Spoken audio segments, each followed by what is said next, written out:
Hey guys, welcome to another episode of A Drummer's Guide to. So this week I'm tackling the subject of earning a living, and this was inspired by a question from Jay Lawrence, so thank you Jay for this question.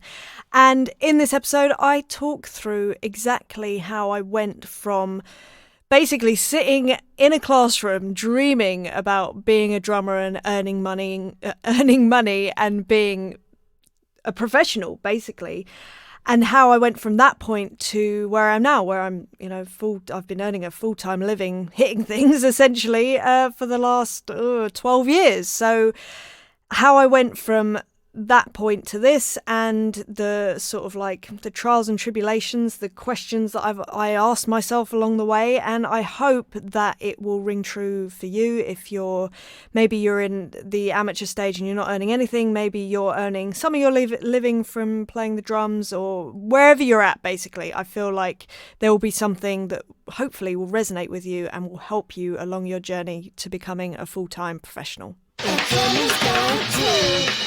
This week I've got a question from Jade Lawrence, and he is asking, how do you make a good living from the music industry? Obviously there's many answers to this question, and I can only talk to you about my journey and how I've managed to make a living from this, which I feel incredibly privileged to be able to do. And yeah, I'd like to basically sum it up in one word. I will elaborate, of course, because it's me, but that one word is diversify. And what I mean by that, basically, is to explore all sorts of avenues that you can make a living from. You know, I know people that teach full-time, teach the drums.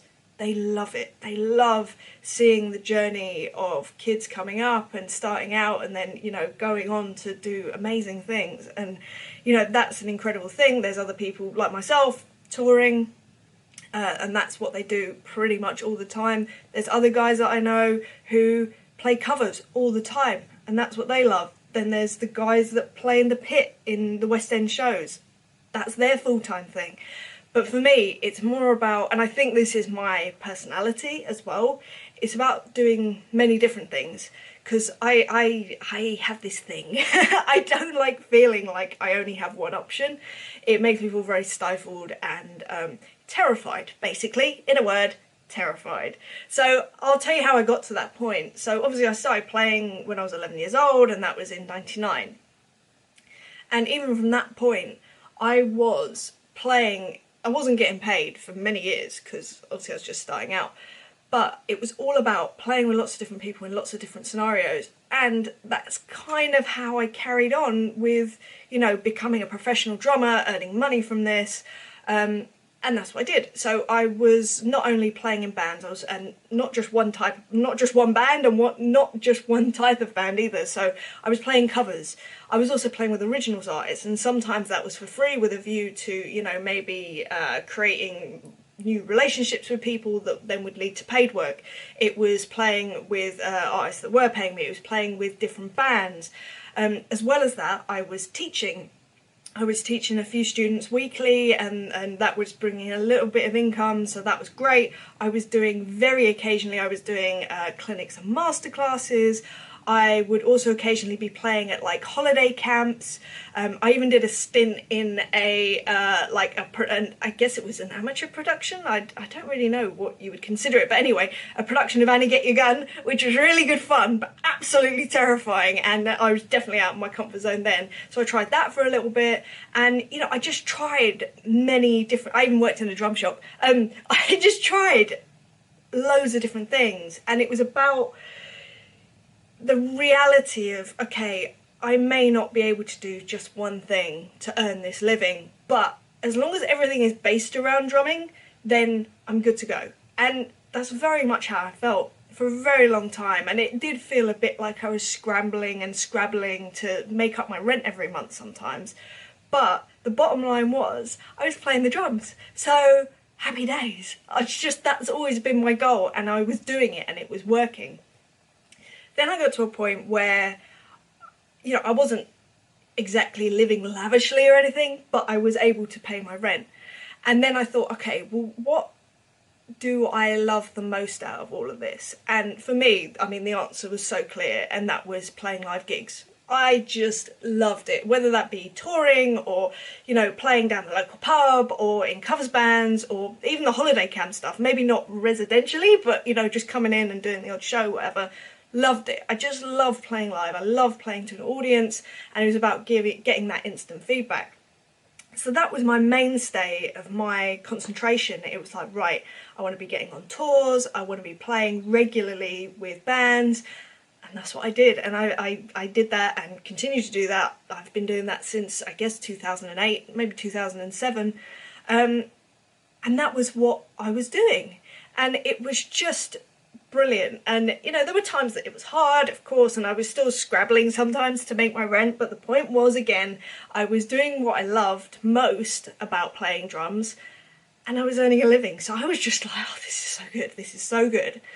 And then a few years went on, and, you know, I got to a point where I was like, okay, I'm so lucky that I'm able to do this. What would happen if I could streamline it even more and do even more of what I love about this? So I sort of sat down, and I think that this was in 2015, I think. I sat down and I had a conversation with myself. We're good at that, musicians. We love sitting in rooms by ourselves and therefore having conversations with ourselves because no one else will. And I basically said to myself, all right, so you're touring, you're working with some incredible musicians, you know, you're living the life. How can you make this even better? Like, what about this do you love, and can you maximise even more? So I thought about it and I was like, okay, well, what do I love? Playing the drums, obviously. I love playing live, I really do. Also, I love playing with different people. I really enjoy playing with the same set of people, but again, I have this weird thing of being terrified that if I put all my eggs in one basket, that's it. I kind of am boxing myself in. Again, it's just my personal freak out thing, but it's what I have, so I just went, well, that's me. So I'll deal with it. So yeah, I like to play with lots of different people, even if that is because I like chucking my eggs in different baskets, but that's fine. And what else do I love? I love playing songs. Songs is my thing. If someone asked me to play a solo for the rest of my life, I think I'd kill myself. It just terrifies me, and I don't enjoy it, and I don't see the point. I love songs, I love conveying a story. That is just my thing. I don't know, I've always been like that, even before playing the drums. Songs is everything to me. So I sat down and I went, okay, well, how can I maximise that? And I was like, well, I'm touring, and that's great. But there's stress points with that, because I work with a few different artists at one time, and the stress point with that is juggling schedules. That is stressful when one artist says, oh, can you come do this tour? And you go, yeah, great. And then you have another artist that goes, can you come and do this tour? And you're already booked. And it's like, oh, and the thing of letting people down just breaks my heart. Like, I can't tell you how difficult I find that. I find it impossible. So that was kind of a stress point. And I was like, oh, okay, so maybe I could do something else where that isn't going to be as much of an issue. Or I can start doing something that becomes not my main or not my full income, basically. And that was when I came up with this idea of doing the remote recording stuff. And I was just like, it makes total sense. I get to work with lots of different people, like literally a different person every day. In fact, sometimes 2 or 3 different people every day, which is what it's turned out to be, which is just perfect. I get to be at home a little bit, which is nice because I've never really had a chance to actually have a life. It sounds ridiculous, but since I was 11, drums is everything. So yeah, actually having a life, a little bit weird, a little bit scary, but I kind of like it. So that's really good.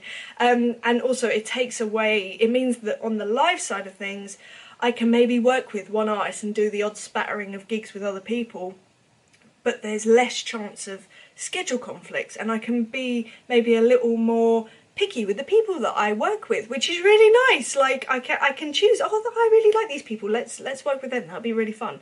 Yeah, and I just thought about, okay, in 10 years time, where do I want to be, what do I want to be doing? And as much as I love things like for a very, well, not for a very long period of time, I was doing pretty much exclusively covers gigs, which I love covers gigs, but you do think, when you're loading your kit out at 3 in the morning and you're driving home for 2 hours or 3 hours or 4 hours, you do sometimes think, how long can I sustain this? Because I work myself into the ground and I would be exhausted, and I would get sick from it, but I just keep going because I had to. And I thought that's probably not the healthiest way to be, basically. I think occasionally it's fine and it's great and it's enjoyable. And I think that was the thing. I wanted everything to stay enjoyable. I didn't want it to become a chore. I didn't want it to become something that I had to do because that was how I earned my living. I want to always love what I do. And I do. I really do. And, when I do still do the odd gig in a pub, and it might be to 10 people, I love it. And I'm not just saying that. I love it. There's something just so brilliant about playing the drums in any situation, and that can be in the studio where it's literally just me and a backing track, and I love that. I love the fact that I can have that solitude and I can really get into something and, put everything into it.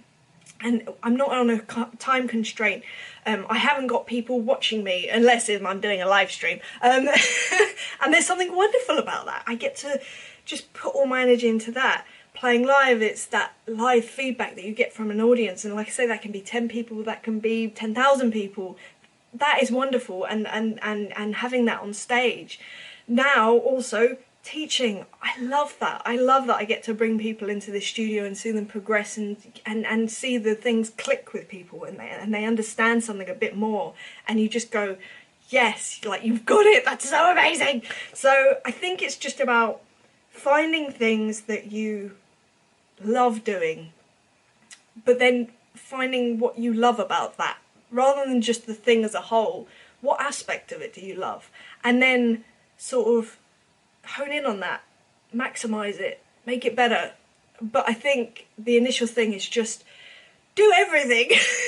Do everything you can until you can afford to actually think about what you want to do. And then past that, when you can afford to actually hone in on what you're doing, great. But first of all, just go for everything. And there's a million things that I haven't spoken about because I have no knowledge about them. Things like songwriting and syncs and, co-songwriting for other artists and stuff like that. I have no idea about that. Zero clue, really. But go do that, because that's an amazing thing too. Just find different ways that you can earn your living and have a bit of freedom, and just think about how you want to live your life, I guess. I don't know. I hope that episode has helped you on your journey, really, to earning a living, hopefully full-time, from doing what you love. It was, and continues to be, a bit of a crazy journey. I mean, the fact that I do earn a living doing this, I still have moments where I just go, that's crazy. I hit things for a living and people pay me. That's mental. It does keep me very like feeling incredibly lucky, basically. I never try and take it for granted, but I also feel like I am walking, living, talking a lot proof that anyone can do this if you just really set your mind to it. Just get out there, do as much as you can, and don't be too proud like I was, basically. I always see myself as just some kid from North London that had an obsession, basically. I wouldn't even call it a dream. It was an obsession. It was just, right, how can I do this? There's got to be a way. And I think I kept that with me throughout everything. And as I say, I'm very lucky to call myself a professional drummer. Anyway, I shall leave you on that note. I shall love you. I shall leave you. If you have any questions, like Jay did, like he asked me, then please feel free to send me an email, info@adrummersguide2.com. And I will see you next week for another subject. Next week, I talk about the subject of excuses. And this is because a lot of the time, when I post stuff up on social media, or maybe I put something out there, I do get responses occasionally. And I must stress, it's very occasionally, that are in the vein of, oh, well, it's all right for you because blah, blah, blah. And, or I can't do that because X, Y, Z. And I just elaborate on the excuses side of things. And I will leave you with this quote from my dad, who always said to me, there will always be an excuse to not do something. So join me next week when I expand on that. And I hope you are well, wherever you are, whatever you're doing. All right, lots of love. See you later. Bye.